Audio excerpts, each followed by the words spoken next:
next competitor, Tabitha Jeub. Congratulations on making it to OO Final.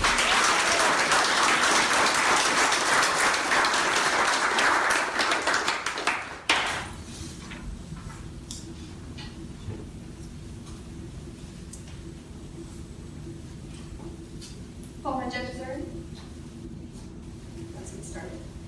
Draw a crazy picture. Write a nutty poem. Sing a mumble-gumble song and whistle through your comb. Do a loony-goony dance across the kitchen floor. Put something silly in this world that ain't been there before. Shel Silverstein writes this, being a little silly and a little sarcastic in one of his books called The Light in the Attic. And that's what poetry should be. Simple little words that put our imagination to the task, make us think, wonder, and even ask. But poems like this are hard to find, even though I've searched and I've given it my time. Which makes me sad because things make so much more sense if they're clever and if they rhyme. But modern poetry? We're talking about films, YouTube videos, and the best-selling authors have taken this art, beaten it, and brought it out to slaughter. Today, we will be discussing how poetry is not at all what it used to be. Presented as a poem, to provide some clarity, and because I'm a poet and I can't get enough of either. There are three things upsetting me about modern poetry. To be less depressing and more obsessing and stressing over the intensifying issue in the status quo, there are three problems I will be addressing. So here we go. Number one, modern poetry promotes a mindset of victimhood, or victimology. Number two, modern poetry has been exploited with this fascination of sex, or immorality. And three, modern poetry has been propagated by a political slant, ideology. First, victimology. Modern poetry has taken actualities, realities, and beautiful analogies and shrunken it down to a victim mentality. So how should we define this fine line of combined words? Well, let's start with Talib Starks, who stars at the top of Amazon's bestseller list. He stays above the chitter-chatter with a withful and a wishful book called Black Lives Matter. He says in a quotation, "Nothing holds a person back more than a victim mentality, because a victim is not responsible for his own situation. Everything is someone else's fault." He calls this victimology, a mythology that you are not responsible for your own circumstance, but rather it's an equation, a compilation of your poor expectations and the realization that everything is someone else's fault. Poetry has become completely resolved around complaining, which only revolves around being self-obsessed. I mean, you read poetry nowadays, and you have to ask yourself, are depressed people writing these poems, or is it that all poets are depressed? But the real problem here is that this mindset does nothing productive. In fact, this mindset of modern poetry can be rather destructive, because it goes deeper than just convincing everyone else that they're the victims, that they've been beaten black and blue. It's also that they've convinced themselves of this too. These modern poets tie themselves to victimhood and they blame it on society. They've tied a knot but cannot untie it, and trust me, they've tried it. They're stuck in something that earlier they swore they hated. It's funny that they're stuck in something that they themselves created. Number two, sexual immorality. I mean, congratulations, I'm blushing. You had such good shock value by saying something disgusting.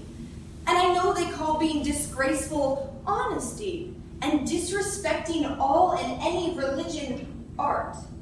But if throwing in this shock value is the only way to get people to read their work, it wasn't that great from the start. In 2015, there was a keen and shiny new book published called Milk and Honey by Rabitar. At first, because of my pure thirst for beautiful words and haunting stages, I thumbed through the pages. Because it was haunting, it was a must. To my dismay, all I could find were short poems about lust.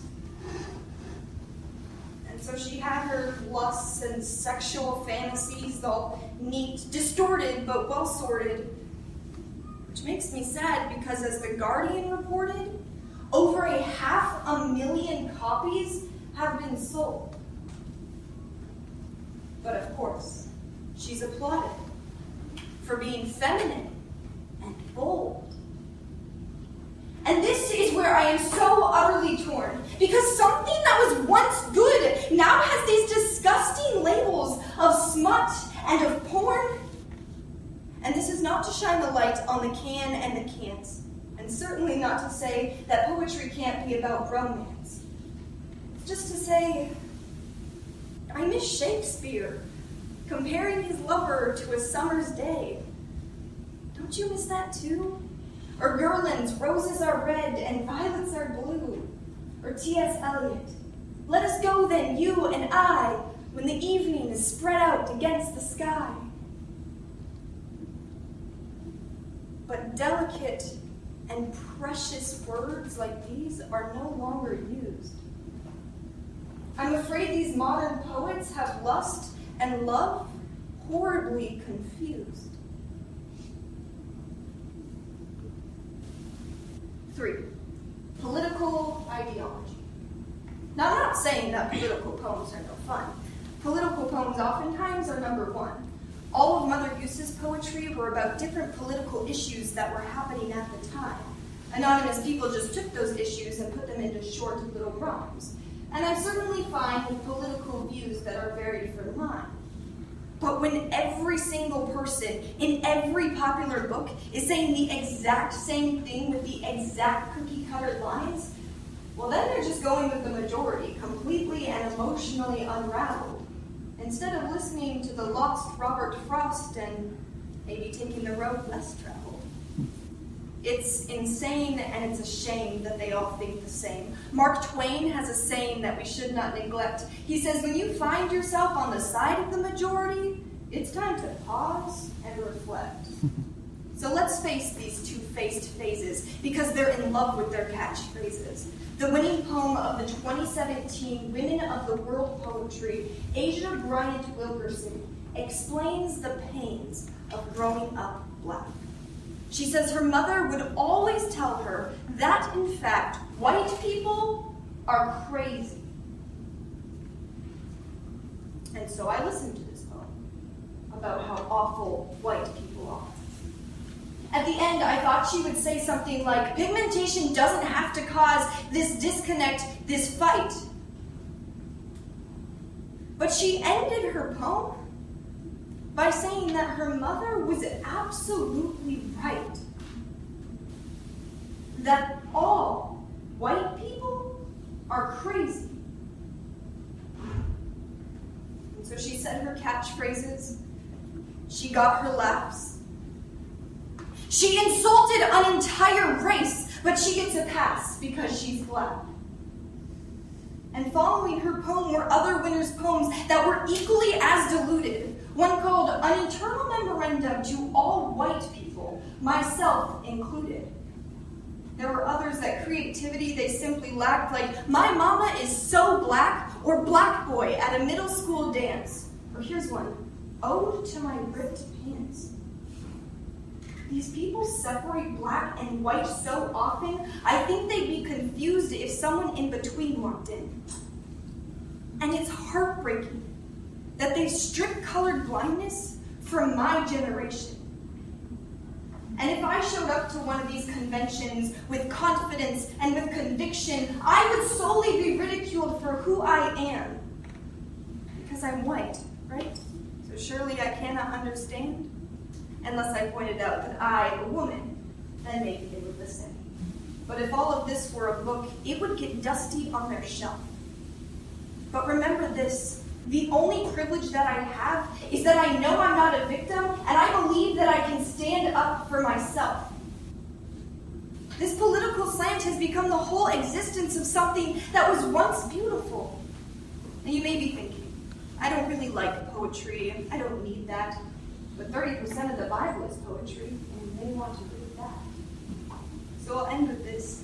The situation is not hopeless, but we need to start listening to those who have been voiceless. Then maybe together we can start celebrating the beauty in the grays instead of getting caught up in the white and the black. In fact, maybe together we can make poetry have an epic comeback.